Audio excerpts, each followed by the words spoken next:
Good evening, dear poets. If it's evening when this reaches you, it's evening here. Oh, it's so beautiful. Let me just show you. If this does show you, I'm not sure. Maybe do you need? Shall I turn it and backwards? Is that showing anything? No, that's just showing the in of my phone. This is what I want to show you here. It's my backyard. Do you see those lovely trees? Those beautiful trees. Those umbrellas are for our pool. Maybe you can see the pool there.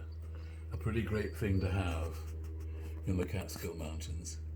And this is the foliage outside my window.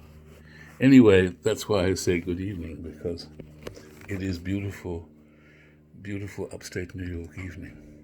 And I wanted to have a moment with you to reach into the heart of these wonderful poems.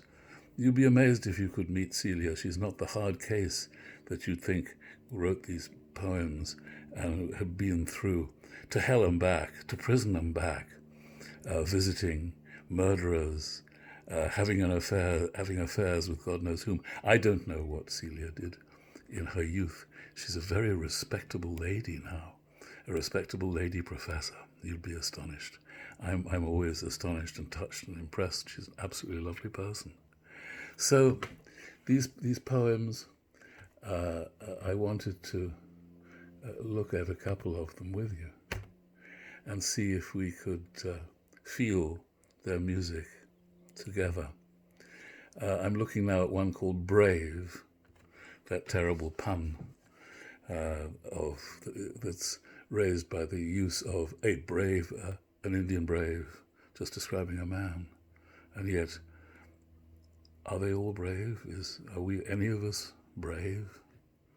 The poem goes, always in his ears he felt, rather than heard, the scritch of talon on tin. It got on his nerves. If he'd been given an Indian name, it could have been barbed wire. He heard or felt near the cover of sleep his mother's whisper naming him, and her fingers interlacing the softest plate of skull. Why are you here? Was it she who asked, or he who answered? Feathers, feathers, and himself named Hollow. A terrible name to have as a person. Although, of course, it's a common word in American English describing a particular area or a road, living up in the holler, as they call it in the South, in the hollow. I myself live and will be living full time. We have a little cabin in the woods, in the mountains, just above where we are now, on a road called Lewis Hollow Road. And soon, because we're selling our house, that beautiful view, that beautiful yard, will be gone for good if we get a buyer in the next few months. So, a hollow. But a man called Hollow, that's very tough. As I speak, I'm just scrolling down to find another poem. He ate apples, seeds and all. He ate the core. He plucked stems from his lips like fish bones. I have never tasted the wood of an apple, though spongy slivers were my practice, an apple every day, topographical with leaf mold, a small world, antipodes, red as the inside of my mouth or his tongue. A is for apple. There were no fruit trees in our yard. It was a car yard, a lot. I was straight as something, pliable but standing, an unweathered sapling. So this describes, I guess, Celia's childhood. I sat in the dusty, muffled heat of other people's upholstery. I remember that well, my fellow poets, don't you? Being a little kid in other people's cars. I described the ticking of katydids, these are crickets, and dashboard clocks, the hollow throats of trucks, the clanging bell of freight trains traveling latitudinally south to north. Scrub pines grow pliable and strong by the tracks, ripe with sap and nutty cones. This is along the railroad tracks. He smoked pot, seeds and all, popping tiny spots of red as the toke passed from mouth to mouth with all the sloppy, slap-happy I developed of a vocabulary to forget. Pass the joint, he'd say, nodding towards Larry or Steve or Sammy in the broken chairs in his garage. And I would. I was a scrub pine along the tracks, tip to branch, as stacked lumber yearned north. Ka-thunk, ka-thunk. Those big train compartments carrying wood up north. Ka-thunk, ka-thunk.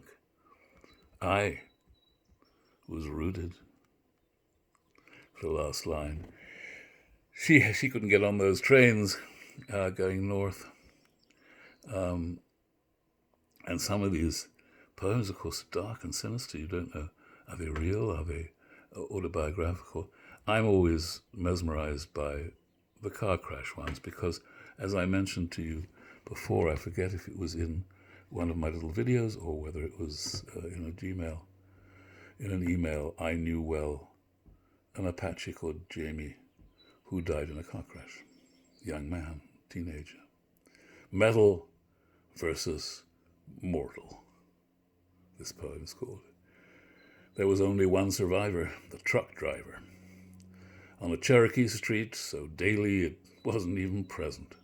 Brick storefronts, the square acreage of grindstaffs, furniture, and in an instant, Guy Mooney killed. My grandmother weeping, a life cut short. Preacher.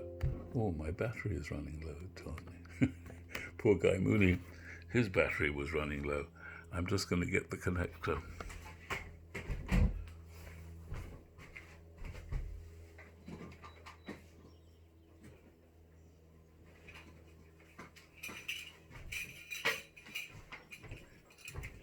I guess that allowed you a quick vista of my room, some of my books. It's never as neat as this, but we had the guy come around to take pictures of the house for the virtual tour that would-be buyers, we hope there will be some, will make.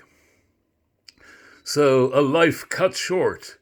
Preacher Gwill, Church of Christ, decapitated. The Daily Courier. The newspaper giving us the bit that people want to read, his head cut off. Guy's Monte Carlo, it's a nice car, slammed a tractor trailer in retrograde. I don't know, does that mean from behind? He was compelled by time's necessity, sheared clear away. Fate waited in plate glass tableau amongst sample jacquard sofas, bloodied now. Fate that agitates like a dye vat steel paddles until the present reverses into the past. Guy's loss made my present tense.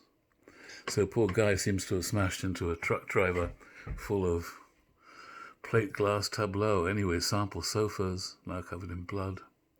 Guy Mooney was not bloodkin, but when his newborn widow let out a scream, veins stilled by formaldehyde or cholesterol vibrated. Her grief reversed as I reared back and sang, one day at a time, sweet Jesus, until the present pinched me into silence. So, I guess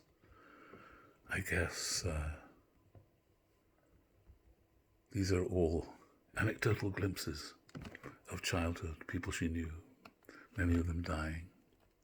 Empties, the next poem reads, We didn't even know she knew the man. Nantahala, this is the place where they live. Trees so thick the sun drips even at noon, when he turned the wheel and spilled another car crash.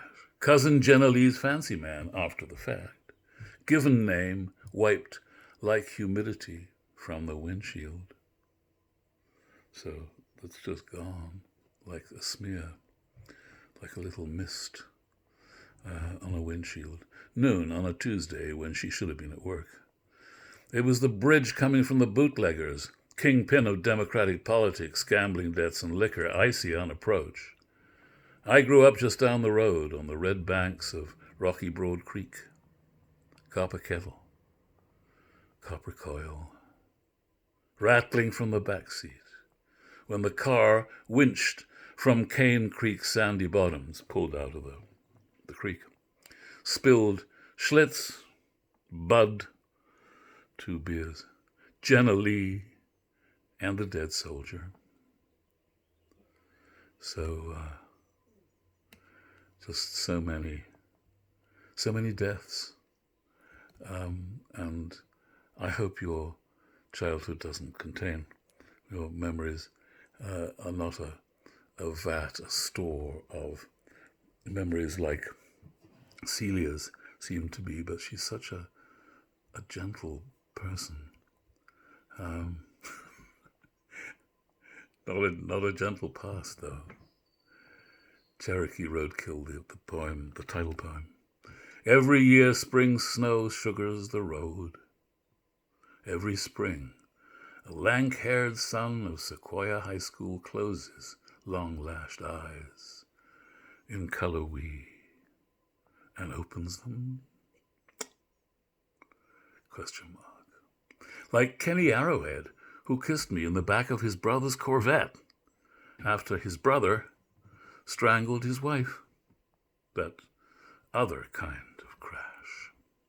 Kissing, we drank deep from a clay-sided well, sweaty as your upper lip, spicy as fern. Stars were lures in the Smokies' cleft. His brother on the run, haunting wrinkled berries of juniper, maybe vomiting pine, maybe snapping bloodroot to sip red sap, or sucking a red-boned cottonmouth flat as a dollar bill. He is my fist-pulling lady slipper, trillium, Virginia snakeroot from the red clay bank of Pisgah, as Kenny Arrowhead, like a cash crop, skids the glistening washboard turn into the Nantahala and flips his Jeep Cherokee. A throttled gasp, and I am trolling the pools of Pisgah, silt sinking, a whiskery catfish god cruising the dark cleft. What movements rill the surface of what he breathes? So, and then there's a lovely illustration of a fish, large fish, and an upside-down car, I guess, floating down through the water, smaller than the fish. Oh, so many deaths. My mother dreams, she writes, a clapboard house, a clabbered house, white as smoke over the road when wet leaves burning like a tarot telling her, go. I must stop, though, the clock is coming for me. My 15-minute limit. I hope some of these poems give you pleasure through their mastery of language and mood and scene and drama. It's that mastery that allows art to overcome grief, to spring us from the grief of the stories it has to tell, by achieving beauty, by mastering the material, by giving us a taste of immortality, of forgiveness, of surviving the worst. I hope you find that in these poems, and we shall look at perhaps some rather less terrifying poems next time. But then after that, maybe some more terrifying poems. Be well, dear poets. Sleep well, be safe, be wise. Be safe, please. Till next time, bye.